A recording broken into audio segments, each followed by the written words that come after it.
가겠습니다. 여러 가구가 모여 사는 아파트 등 공동주택.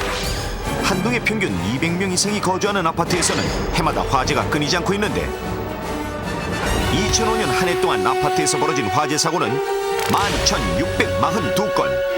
이로 인한 사상자 수는 무려 192명. 아파트 등 공동주택에서 벌어지는 화재의 특징은 바로 불길이 시작된 그 집뿐만 아니라 순식간에 다른 곳으로 불길이 번져 이로 인해 수많은 인명피해를 낳는다는 것.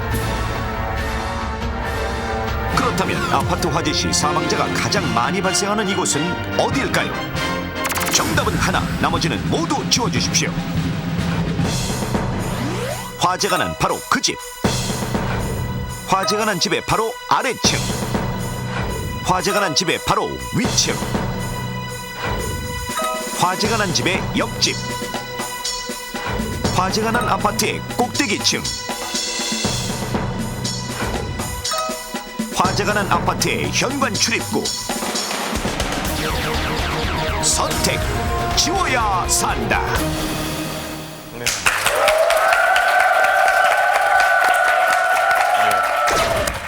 장동혁 씨부터 지워나가도록 하겠습니다. 층에 따라서 이게 결정될 것 같아요. 그래서 좀 무거운 거 하나 지우겠습니다. 보통 불길이 위로 치솟지 밑으로는 안 가요. 현관 출입구. 정말 멀리 가시네요. 화재가 난 아파트의 현관 출입구. 과연 지우기 성공일까요?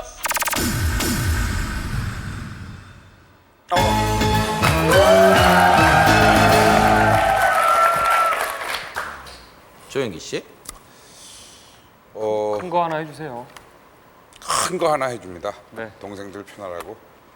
화재가 난 아파트의 꼭대기층. 이러시면 어떡해요? 자, 과연 지우기 성공일까요?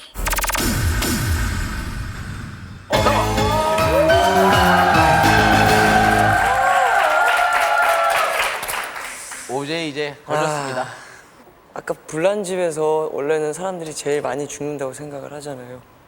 근데 이렇게 보기에 이렇게 나온 거 보면 화재가 난 바로 그 집을 지우고 싶어요. 오, 알겠습니다. 진짜 큰 거다. 과연 지우기 성공일까요?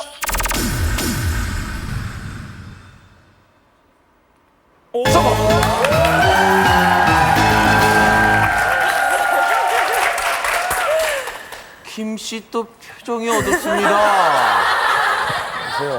아하, 이제 또 정답을 짚어주시려고 그러시나요? 이혁재 씨, 우리 김씨 유독 어떨 것 저만은 같아요? 저희가 할 때만 이렇게 꼭 헷갈리게. 아니, 헷갈리게 지금 본인이 들어가고 계세요. 화재가 난 옆집. 옆집! 가만히 있어봐. 뭐 근데 뭘 유독 지만 또 헷갈린다고 그럴 거뭐 있어? 또 거기 앉아서. 제가 역대 제일 많이 틀렸잖아요, 이게. 그걸 자기를 탓하지 그 왜 자기를 탓해? 자, 제가 아까 그 안전표 맞출 때 그 훈훈한 정은 온데간데 없지요? 서로 믿고 감싸주고 끌어주던 자리 좀 오제 바꿔주시면 안 돼요? 일단 자리를 제 자리 가면 안 될까요? 아, 본인 자리로 가고 예, 싶다고요? 한번 기다려보세요. 예, 잠시만요, 옆에 잠시만요. 싸우시네. 수학이 들어주시고. 수학이 모두 들어주시고. 형들이 싸우면 가만히 있어. 거기도 뭘 이렇게 말이 봐. 자, 옆집으로 갑니다. 옆집! 과연 지우기 성공일까요?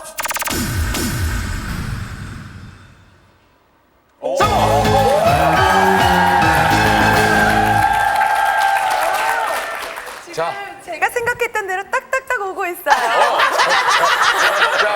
자, 우리 이제 하나, 둘, 셋 하면 김세롬을 연호하자. 하나, 둘, 셋. 김세롬, 김세롬, 김세롬, 김세롬, 김세롬. 자, 정답을 남겨두시고 틀린 답을 하나 지워주시면 되겠습니다. 모두 수학이 들어주시고요. 와, 제가 여기서 유정의미를 이렇게 또 만드네요. 과연 스타가 되느냐, 그냥 지능 있는 두뇌가 있는 팔등신 미녀가 되느냐, 아니면 그냥 팔등신 미녀가 되느냐. 정답이 아닌 거는요. 네? 화재가 난 집의 바로 아래층. 화재가 난 이제 바로 아래층. 과연 지우기 성공일까요?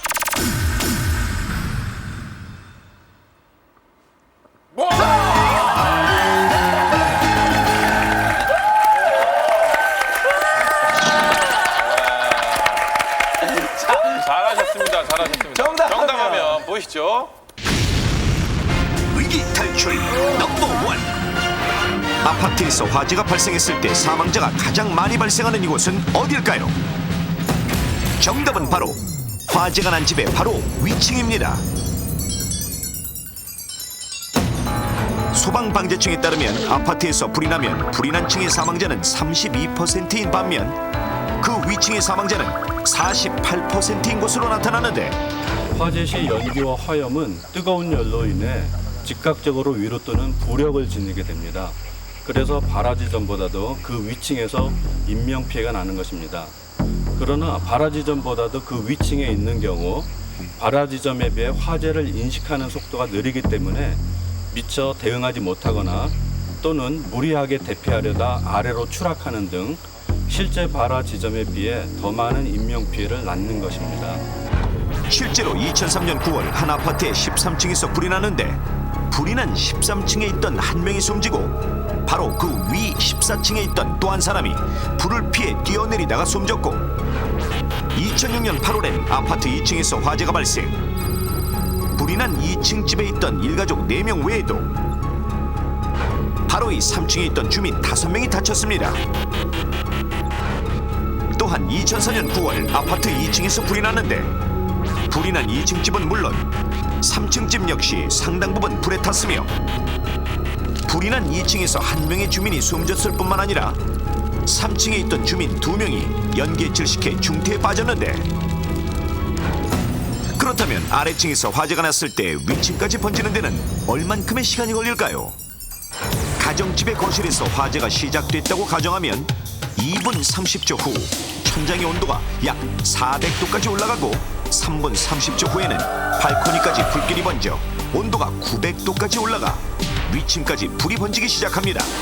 그런데 화재 시에 발생하는 사망자는 직접 불에 타는 경우보다 연기에 질식해 사망하는 경우가 훨씬 많은데 화재 시 발생하는 연기에는 화학 제품의 유독가스가 포함되어 있고 이 연기는 화재로 인한 높은 온도로 순식간에 수직 방향으로 상승하는 성질을 지닙니다. 거실 한가운데서 불이 나기 시작하면 연기가 천장까지 수직으로 올라가는 데는 불과 1초가 걸리고 발코니 끝까지 퍼지는 데는 약 2초밖에 걸리지 않는데 발코니까지 퍼진 연기는 불과 40cm에서 60cm 폭의 층 사이를 넘어 위층으로 올라가기 시작해 발코니를 통해 곧바로 윗집에 영향을 미치기 시작하는 것. 그런데 최근 아래층 발코니에서 위층 발코니로 불이 번질 위험성이 더욱 커지고 있어 문제. 그 이유는 바로 발코니 확장. 2005년 말부터 법적으로 허용되기 시작한 발코니 확장 공사를 할 경우 화재가 번지는 속도를 늦춰주는 발코니 공간이 없어지는 것.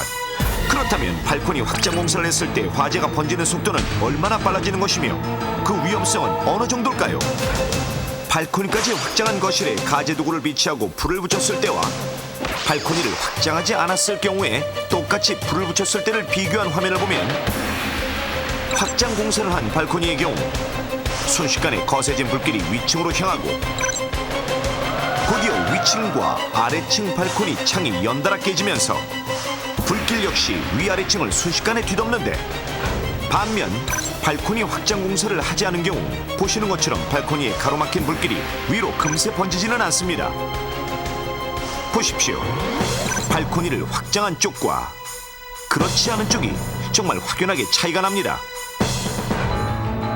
그래서 현재 법적으로는 아파트 발코니 확장 공사 시 스프링쿨러 혹은 방화판, 방화유리를 설치하도록 되어 있는데 만약 불길이 밖으로 번지기 시작할 때 바로 이곳에 방화유리가 설치되어 있다면 불길이 더 빨리 번지는 것을 막아주는 것. 여기서 방화유리란 일반 유리와 달리 불길과 연기에 30분 이상 견디도록 만든 유리로 만약 발코니에 방화유리가 설치되어 있다면 아래층에서 연기와 불길이 올라올 때 현관문을 통해 대피하는 것이 어려울 경우 집에서 기다렸다가 구조받을 수 있는 여유 시간이 생기게 됩니다. 그러나 발코니 확장 공사를 할 때 방화유리 등 안전시설 규정을 무시하는 경우가 많아 문제가 되고 있습니다. 그렇다면 실제로 방화유리의 효과는 어느 정도일까요? 방재시험연구원의 도움을 받아 직접 실험해봤습니다. 준비된 창틀에 한쪽엔 방화유리, 다른 한쪽엔 일반 유리를 끼운 다음 유리 뒤쪽에서 불을 낼 수 있게끔 설치했습니다. 이제 불을 붙이고 방화유리와 일반 유리가 불과 연기에 어떻게 반응하는지 알아볼 차례. 실험 시작.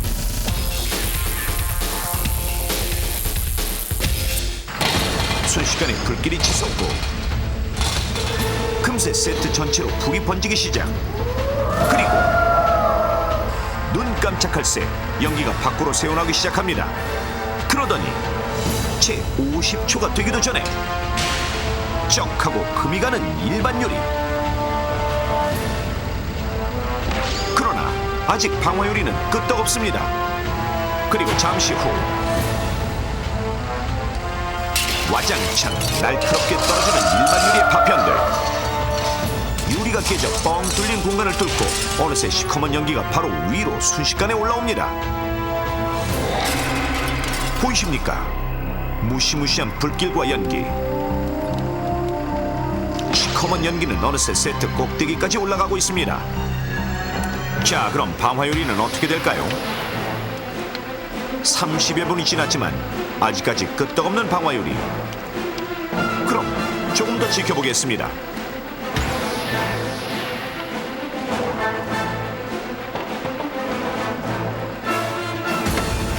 실험 시작 후 무려 37분이 지나서야 드디어 깨져버린 방화유리. 불길이 더 번지기 전에 대기 중이던 소방대원이 일단 불을 끕니다. 실험 결과 일반 유리는 겨우 48초, 방화유리는 무려 37분 동안 불길에 견뎠으며 일반 유리의 깨진 파편은 날카로운 데 비해 방화유리는 조각조각 곱게 부서져 더 안전한 것이 증명됐습니다. 따라서 어차피 발코니 확장 공사를 하실 거라면 더 많은 생명을 살릴 수 있는 방화유리 등 안전시설을 갖추는 것이 어떻겠습니까? 더 넓은 집, 더 넓은 공간에서 여유롭게 지내고자 하는 바람과 더불어 점점 늘어나고 있는 발코니 확장 공사. 안전한 발코니 확장 공사를 위해서는 관할구청의 자진 신고는 필수. 스프링클러나 방화판, 방화유리도 필수. 가장 좋은 것은 발코니 확장 공사를 하더라도 50cm 폭의 발코니 공간을 확보해 화재에 미리 대비하는 것입니다. 아름다운 미관, 더 넓은 공간이 중요하십니까? 아니면 우리 가족과 이웃의 생명이 더 중요하십니까? 발코니 확장 공사를 위해서는 반드시 안전수칙을 지켜야 합니다.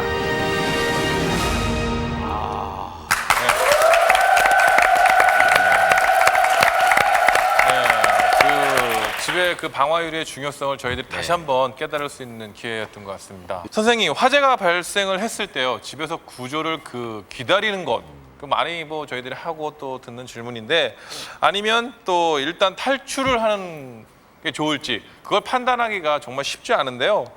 그거에 대한 뭐 기준점이라든지 판단, 어떻게 하면 가장 확실한 판단일까요? 네, 정말 어렵죠.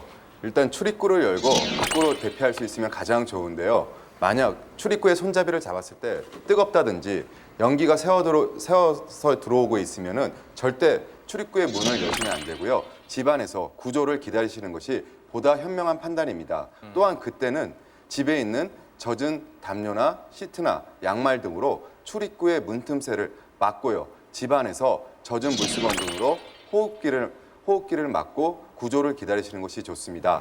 그야말로 다시 한번 또 생각하게 되는데요. 불조심이란 단어만큼이나 뭐 넘치는 게 없어요. 계속 저희들이 해야 되고 늘상 불조심을 생활해야 될 것 같습니다.